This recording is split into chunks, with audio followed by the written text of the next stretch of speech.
Scanning for audio.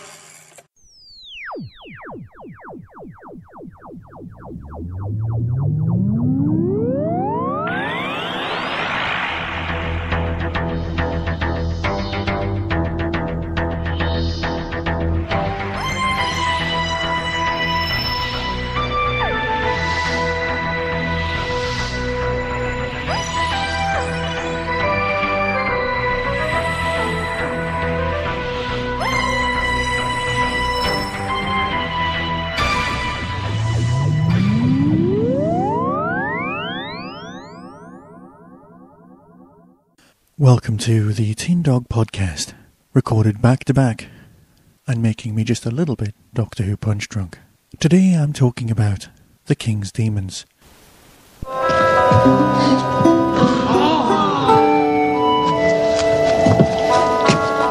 Do our demons come to visit us? Something very wrong here.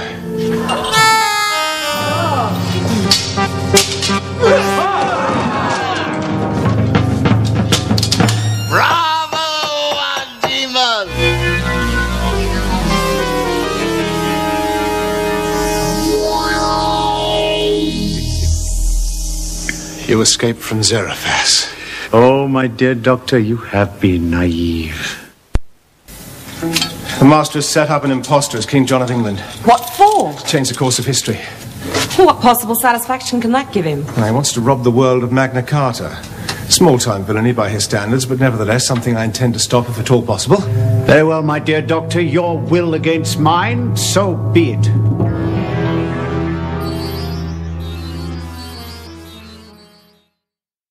Yes, I know I'm just a little bit behind and should have talked about this during the Matt Smith run. But I'm catching up now, and that's fine. Yes, part 1 of the Chameleon box set. The wonderful tale of the almost fully robotic companion. Yes, you only saw him in, well, 2 stories. But let's not hold that against him, shall we? This story was specifically designed to introduce Chameleon. Something that once the story was made was obviously seen as a bit of a mistake. For those of you who don't know, Chameleon is a large, silver, shape-shifting robot, ideal for Doctor Who. It allows him to be played by any guest actor you had in mind. So therefore on paper, it works really well, except he was truly a robot, programmed by computer to react almost autonomously. The guy who controlled him, sadly, passed away before it was finished.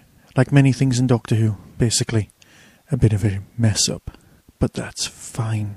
It's not truly a bad thing. No. The thing that lets the King's Demons down is its overall lack of plot. It's a 2-part story, and even then it doesn't quite manage to pull it off. It's not just me who thinks this. Here's the description from Mark Campbell's book. Story. In the 13th century England, the Master, aided by the shape-changing robot Chameleon, wants to prevent the signing of Magna Carta. Verdict: 1 out of 5. An uninvolving, pedestrian effort that can't sustain itself for 2 episodes. But that's just one opinion. The Discontinuity Guide has this to say as its bottom line. Do our demons come to visit us?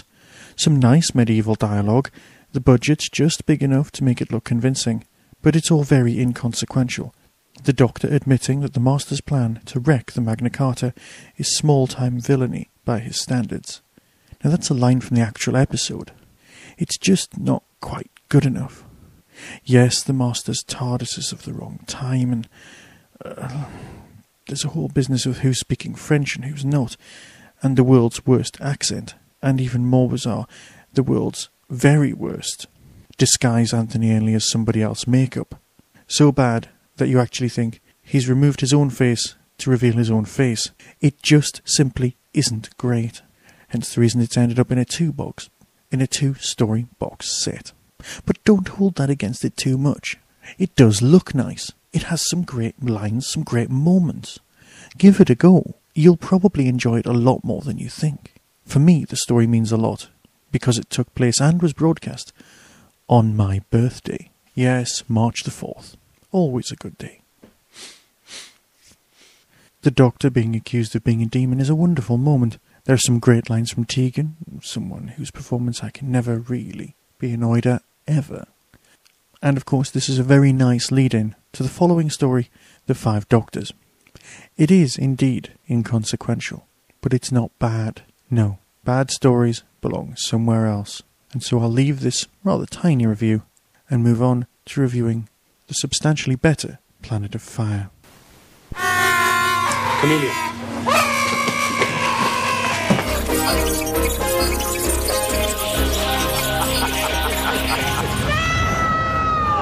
Stop this! You are quite powerless. Continue the sacrifices! See that this doctor burns slow. Who are you? What are you? I am Chameleon.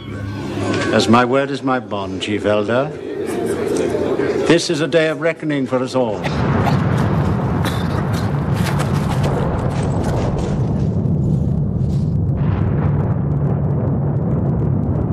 Yes, this has indeed been a short review of a very short episode. Don't hold that against it, because this disc does have a very nice set of extras. The history of the Magna Carta is something actually worth studying if you're studying the history of England at all. Yes, we know that the truth of the Magna Carta is that it has more relevancy to us today than it did then, but that's hardly a crime. This documentary uses footage from various other historical Doctor Who's, brings them all together to present one pseudo-historical history documentary. It's an odd thing to see, but it is well worth seeing at least once. There's also a host of the usual extras, the commentaries, and of course the PDFs. And so I'll fade away, leave you with a histrology and a host of extras. So until next time, be seeing you. Hello, this is Nick Briggs, and you're listening to Tin Dog Podcast.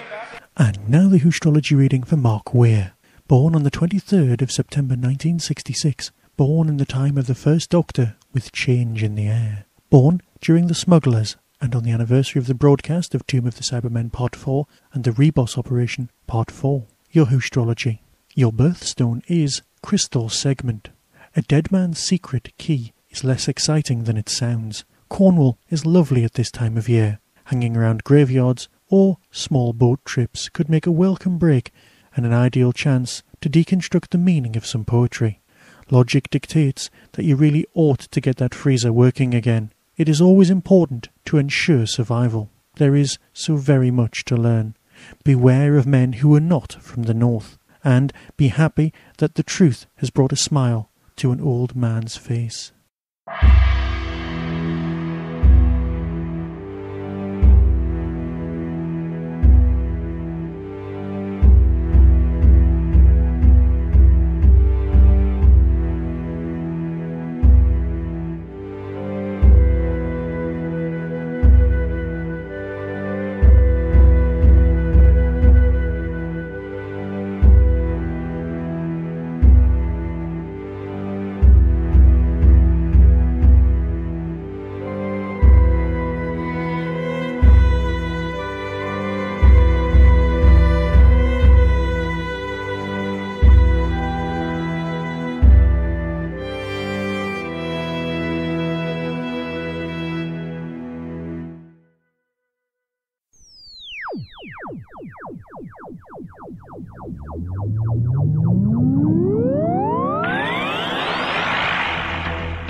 You have been listening to the Tin Dog Podcast.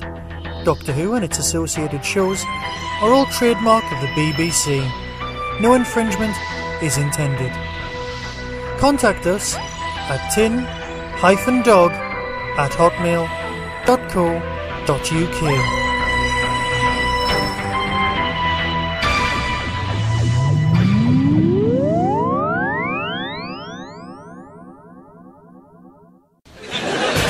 Going? Is it to the top? If not, why not? Go to the bloody top. Is it because you're a goth? Did you know that goths have some of the lowest life satisfaction levels of any subculture, with the exception of traffic wardens? That's why you don't see any goth traffic wardens. That would be a deadly combination. We at Goths to Boss work with goths at various locations around the UK to bring out their hidden potential by encouraging them to engage in everyday, healthy pursuits such as sports, mixing with other humans, Extended laughter sessions. Introducing colour to your wardrobe. Just look at these results. This is Debbie. She used to hang around railway stations with her hands in her sleeves. Now she's a lifeguard in Mumbai. From goth to boss. You know it makes sense. Unless you're not a goth. In which case, from goth to boss. Remember the name.